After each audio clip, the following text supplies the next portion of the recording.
의사소통하는 게 굉장히 중요하죠. 누군가가 대화를 하는 가운데 의사가 소통되지 않고 불통이 되면 참 우리의 삶 속에 여러 가지 불편함이 찾아옵니다. 의사소통 너무 중요합니다. 개와 고양이는 참 친할 수 있을 것 같지만 이들이 친구가 될 수가 없어요. 왜냐하면 서로의 의사가 소통되지 않기 때문에 그렇습니다. 우리가 너무나 잘 알고 있듯이 개는 기분이 좋으면요 꼬리를 흔들죠. 근데 고양이는 꼬리를 흔드는 것이 기분 나쁘다라는 뜻이에요. 하나는 기분 좋아서 꼬리를 흔들고 하나는 기분 나빠서 꼬리를 흔들면 서로가 의사소통이 되지 않아요. 내가 좋으면 개는 꼬리를 흔들고요, 고양이는 자기가 싫어야지 꼬리를 흔든다고 합니다. 그렇기 때문에 개와 고양이는 친구가 될 수 없고요, 의사소통이 안 되고 서로 불편한 관계 속에서 살아갈 수밖에 없습니다. 이 남자와 여자도 참 차이가 많거든요.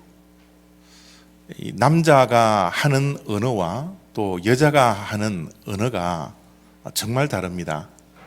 그래서 이 화성에서 온 남자, 금성에서 온 여자라는 그런 책도 있듯이 결코 서로 소통할 수 없는 존재가 남이라는 존재, 여라는 존재다, 그렇게 이야기할 수가 있습니다. 앞에 그림을 보시는 것처럼 여자들은 옷장에 옷이 저렇게 많아도요, 오늘 내가 뭐 입고 갈까? 옷 입을 게 없어. 그렇게 이야기하는 것이 여자들이라고 그럽니다. 그런데 남자들은 옷장에 한 벌만 옷이 있다 하더라도요 불평하지 않고요, 이야, 일주일 동안 입을 옷이 있네, 그렇게 이야기를 한다고 합니다. 이 남자는 한 가지의 일에만 몰두하는 그런 사람들이에요. 여자는 한 번에 여러 가지 일들을 동시에 할 수 있지만 남자는 여러 가지 일을 동시에 할 수 없고 한 가지 일에만 집중을 하게 됩니다. 아내가 남편에게 우유를 사오라고 심부름을 시켰어요. 남자들은 심부름을 우유를 사오라고 시켰기 때문에 마켓 가면 뭐를 사와요? 우유를 사옵니다. 그것이 1리터인지 2리터인지 아무 상관없어요. 그것이 세일을 하든지 세일을 안 하든지 아무 상관없습니다. 초코 우유도 괜찮고요, 딸기 우유도 괜찮고요, 무슨 우유든지 눈에 보이는 대로 가지고 옵니다. 가지고 오면 집에 가서 늘 아내에게 혼이 나죠. 왜 혼이 나요? 아내들은 마켓에 가면 우유가 필요할 때 이것이 1리터인지 2리터인지, 그죠? 또 세일을 하는지 세일을 하지 않는지, 초코 우유인지 딸기 우유인지 한꺼번에 다 분간을 합니다. 그래서 자기가 필요한 것들을 사오게 되어 있어요. 이렇게 남자와 여자의 언어는 서로 다릅니다. 남자는 TV를 보면 TV에만 관심이 있어요. 그런데 여자는요, TV를 보면서 남편과 대화하기를 원합니다. 이러쿵 저러쿵 이야기하는데 남자들은 한 가지만 집중하기 때문에 여자의 이야기를 듣지 않습니다. 듣지 않기 때문에 그것을 눈치챈 아내들은 뭐라 그럽니까? 왜 나에게 관심을 가지지 않느냐고, 왜 내 말을 듣지 않느냐고, 심지어 왜 나를 사랑하지 않느냐고, 그렇게 이야기를 합니다. 여러분, 남자는 한 가지 일만 할 수 있지 대화와 TV를 동시에 볼 수 없는 존재들이에요. 정말 아내들이 남편하고 대화하고 싶으면요 어떻게 해야 돼요? TV를 꺼야 합니다. 끄고서 대화를 해야지 켜놓고 시청하는 가운데 대화를 하면요 아무런 소리도 들리지 않아요. 이렇게 남자와 여자가 생각이 다르고 언어가 다르고 삶의 모든 것들이 다릅니다. 의사소통이 된다라는 것은요, 정말 기적에 가까워요. 그래서 남자와 여자는 어떻게 보면 불편한 관계로 살아갈 수밖에 없는 그런 존재임에 틀림없습니다.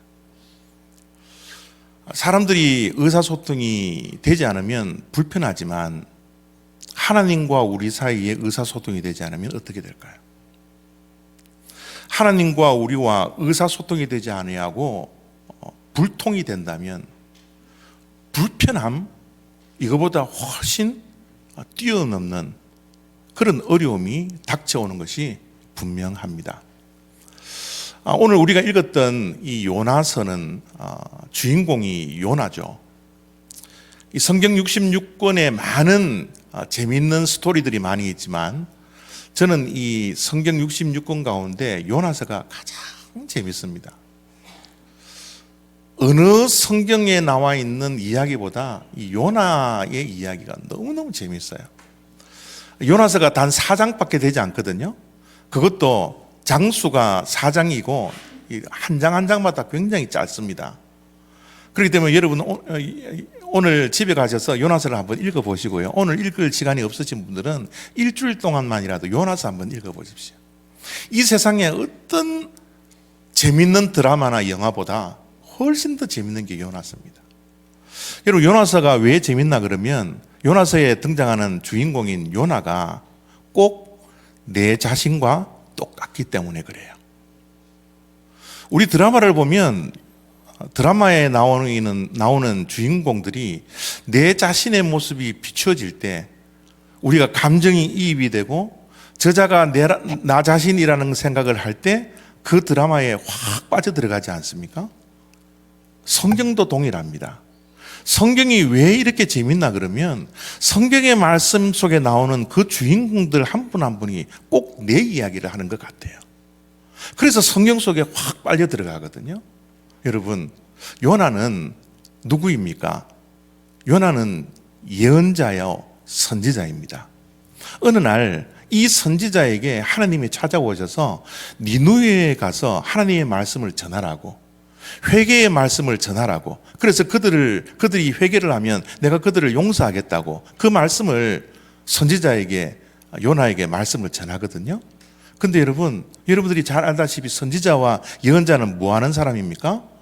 그들의 자신의 말을 전하는 것이 아니라 하나님께서 전하라는 것을 그대로 전하는 것이 선지자의 예언자의 역할입니다.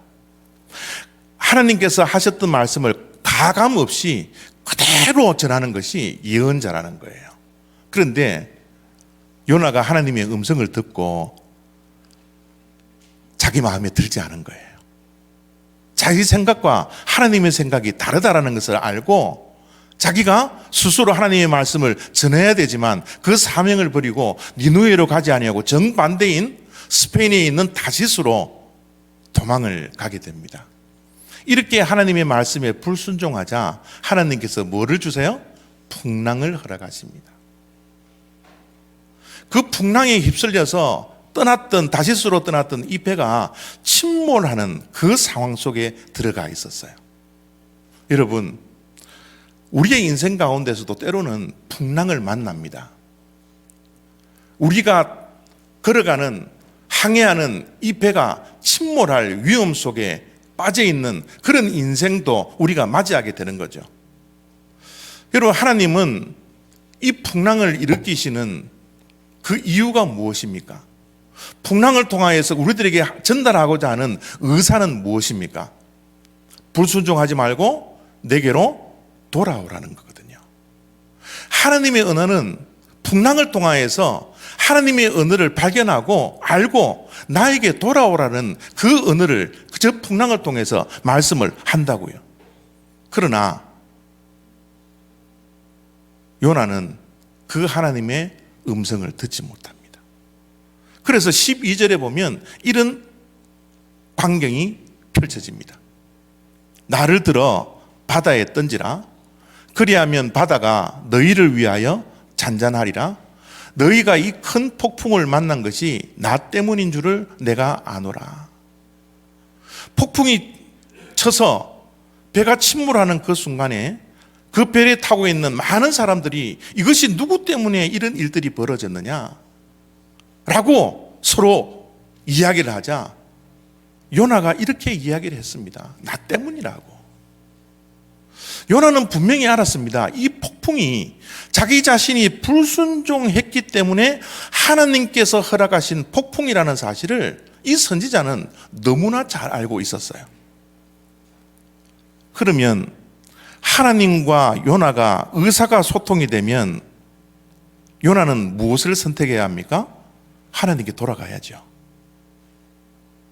그런데 그 폭풍이 점점 심해지자 그가 던지는 말이 무엇입니까? 나를 들어 바다에 던지라고. 내가 하나님께 돌아가지 않고 죽었으면 죽었지 내 생각과 내 마음과 내 계획과 내 신앙과 다른 하나님의 그 말씀은 내가 순종하지 않겠다고. 순종하는 것이 죽는 것보다 더 좋습니다. 죽는 것이 더 낫다라는 이 말을 지금 요나가 하고 있지 않습니까? 하나님께서 폭풍을 통하여서 요나와 소통하고 싶지만 서로 대화하고 싶지만 지금 아무런 의사가 서로 소통하지 않아서 서로가 불편한 가운데 있는 그런 상황입니다. 우리가 의사가 소통이 되지 않으면 그 결과가 어떻다라고 우리가 상상할 수 있습니까? 바로 저런 모습이지 않나요? 서로 대화가 되지 않고 서로의 말귀를 못 알아들었을 때 우리는 화나지 않습니까? 내가 분명히 이 언어를 이야기했음에도 불구하고 그 이야기를 받아들이지 않고 그 언어를 이해하지 못하고 의사가 소통이 되지 않을 때 우리는 화부터 나지 않습니까? 그런데 요나가 하나님의 언어를 이해하지 못하고 받아들이지 못했는데 하나님은 저렇게 반응하지 않아요. 어떻게 반응합니까? 여호와께서 이미 큰 물고기를 예비하사 요나를 삼키게 하셨으므로 요나가 밤낮 3일을 물고기 뱃속에 있으니라. 참 여러분, 하나님의 인내는 어디까지일까요? 하나님의 기다리심은 언제일까요? 요나가 폭풍을 만나고 하나님의 은혜를 이해하지 못하고 의사가 소통되지 아니하고 내가 순종하는 것보다 하나님께 돌아가는 것보다 내가 죽는 게 더 낫겠습니다 라고 이야기를 하니 선원들이 그 요나를 물에 퐁당 던져버렸거든요. 그런데 하나님의 인내하심과 기다리심은 우리의 상상을 초월합니다. 하나님께서 큰 물고기를 예비해 두셨다라는 거예요. 하나님의 선하심과 하나님의 인자하심과 하나님의 용서하심과 하나님의 사랑은 우리가 측량할 수 없을 정도로 기다리시고 우리에게 기회를 주시고 또 기회를 주시는 것이 바로 하나님이라는 거예요. 큰 물고기가 요나를 삼켜버리자 큰 물고기 뱃속 안에서 3일 동안을 지냅니다. 밤낮 주야로 3일 동안 뱃속에 있는 그런 장면인데요. 여러분, 이 일이 가능한 겁니까? 사람이 물에 빠져서 큰 물고기가 삼켰는데 그 삼킨 물고기 배 안에서 3일을 밤낮으로 지냈다. 여러분, 이게 우리 인간의 이성으로, 우리 인간의 지성으로 이해될 수 있는 이야기입니까? 불가능합니까? 가능합니까? 성경 속에도 이런 불가능한 이야기, 가능한 이야기들이 너무너무 많이 나오거든요. 여러분, 하나님의 말씀 속에 나와 있는 우리의 이성으로 받아들일 수 없는, 우리의 생각으로 도저히 인정할 수 없는 말씀이 나왔을 때 이 말씀을 어떻게 우리가 이해해야 합니까? 이것이 신화입니까? 동화입니까? 꾸며낸 이야기입니까? 없는 이야기를 우리를 재밌게 하기 위해서 하나님께서 만들어 놓은 그런 이야기입니까? 여러분, 그렇지 않습니다. 우리에게는 불가능하다 할지라도 하나님께는 가능한 거예요. 이 세상 모든 만물을 말씀 한마디로 창조하신 그 하나님께는 불가능한 일이 없습니다.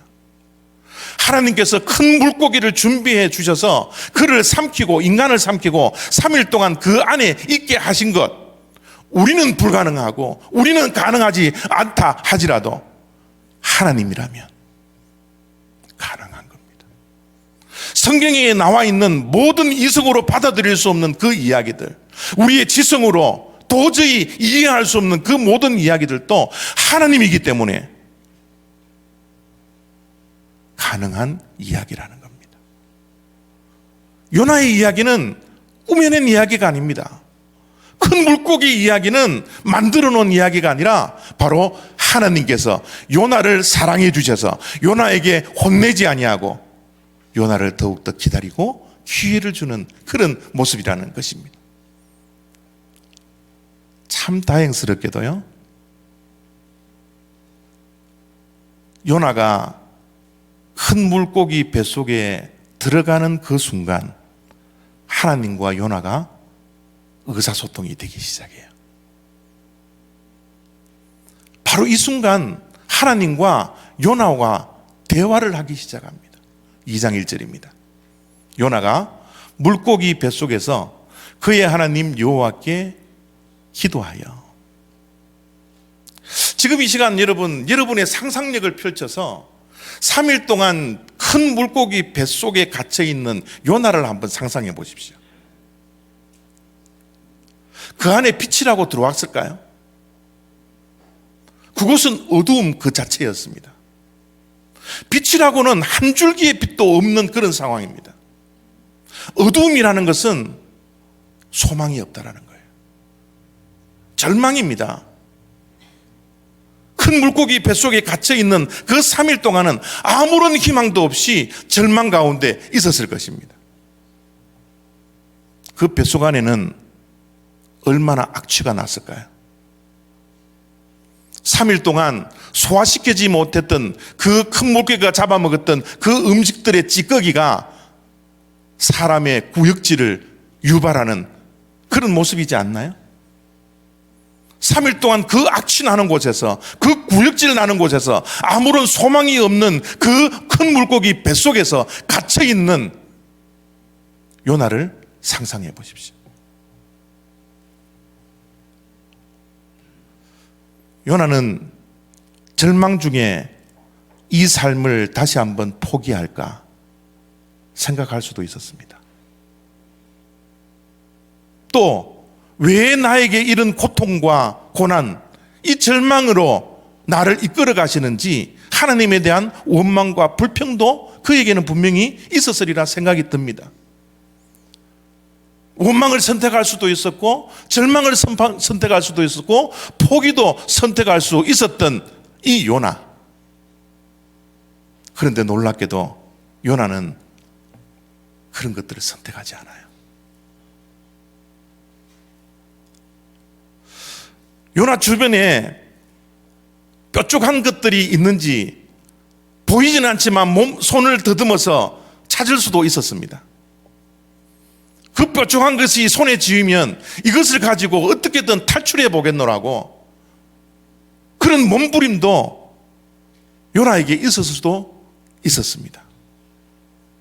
그러나 그는 우리가 생각하며 상상하며 선택할 수 있었던 그 어떠한 것도 선택하지 않아요. 그는 무엇을 선택합니까? 하나님께 기도하기 시작하는 거예요. 그 절망 중에도 그의 생각과 그의 계획대로 되지 않는 그 어두움 속에서도 그런 누구를 원망하거나 하나님을 탓하지 아니하고 포기하지 아니하고 그는 하나님께 기도하기 시작합니다. 고난은 하나님의 언어입니다. 고난은 우리를 향하신 하나님의 언어예요. 고난은 하나님이 우리를 향하여서 기도하라고, 무릎 꿇으라고, 우리를 향하여서 확성기를 가지고서 말씀하시는 언어라는 겁니다. 때로는 그 확성기를 틀어놓고 우리들에게 이야기함에도 불구하고 하나님과 우리 사이에 의사소통이 되지 않아서 더 멀리 가고 하나님께 돌아가지 않는 그런 불편함이 우리들에게는 있지만, 하나님은 끊임없이 이 고난을 우리들에게 허락함으로 말미암아 우리들이 무릎 꿇고 우리의 시선이 하나님을 향하게 하고 하나님께 돌아오는 이 은혜를 끊임없이 우리들에게 허락하여 주신다라는 겁니다. 고난은 하나님께서 기도하시라는 확성기라는 것, 이 의사소통이 저와 여러분들에게 분명히 있어야 되리라 생각합니다. 요나가 기도하기 시작하는데요, 그 기도의 내용을 한번 보십시오. 내가 받는 고난으로 말미암아 여호와께 불러 아뢰었더니 주께서 내게 대답하셨고, 내가 수월의 뱃속에서 부르짖었더니 주께서 내 음성을 들으셨나이다. 내가 받는 고난 때문에 내가 하나님께 무릎 꿇고 이제서야 하나님과 대화하고 의사소통하는 그 일들이 나에게 있습니다 라는 기도의 내용이지 않습니까? 만약 고난이 없었더라면, 이런 엄청난 일이 없었더라면 내가 하나님께 부르짖지도 않고 하나님께 돌아가지도 않았을 텐데, 이 고난으로 말미암아, 내가 받는 이 고난으로 말미암아 이제야 드디어 하나님과 나 사이에 의사가 소통이 되었군요. 이렇게 기도를 하고 있지 않습니까? 우리가 읽었던 이 요나서 2장은 요나가 기도하는 내용입니다. 이 기도의 내용의 결론이 9절과 10절 속에 나오는데요, 이 기도의 결말을 한번 보시기를 바랍니다. 나는 감사하는 목소리로 주께 제사를 드리며 나의 서원을 주께 갚겠나이다. 구원은 여호와께 속하였나이다. 여러분, 저 마지막 결론, 요나의 기도의 결론은 과연 무엇이라고 생각하십니까? 한마디로 이야기하면 감사하다라는 거예요. 여러분, 요나가 큰 물고기 뱃속에 들어가 있는 그 절망 중에 무엇이 감사의 조건이 있나요? 둘러봐도 빛이라고는 하나도 없습니다. 손에 뾰족한 것을 잡으려고 해도 뾰족한 것들도 없었습니다. 달아날 수도 없고 죽을 수도 없는 그 상황. 앞을 봐도 뒤를 보아도 칠흑 같은 어두움만 있는 그 물고기의 뱃속. 무슨 감사의 조건이 있나요? 그런데 요나는 나는 감사하는 목소리로 주께 제사를 드립니다. 진짜 감사는요, 환경을 초월한 감사예요. 우리는 무엇인가 내 생각대로, 내 계획대로, 내 마음대로 무언가가 이루어지면 그때서야 하나님의 은혜를 받았습니다 라고 감사를 할지 모르지만, 진짜 감사는 슬플 때도 감사할 수 있고 기쁠 때도 감사할 수 있고 어느 때든지 어느 상황 속에서도 감사할 수 있는 것이 주님께서 우리를 향하신 하나님의 뜻이라는 겁니다. 그래서 사도 바울은 범사에 감사하라는 거예요. 범사는 무엇입니까? 모든 경우라는 겁니다. 모든 상황 속에서 하나님께 감사하라는 거예요. 큰 물고기의 뱃속에서 갇혀 3일 동안 아무런 희망 없이 살아가고 있는 그 상황 속에서도 하나님께 감사하라는 거예요. 이런 감사를 어떻게 할 수 있나요?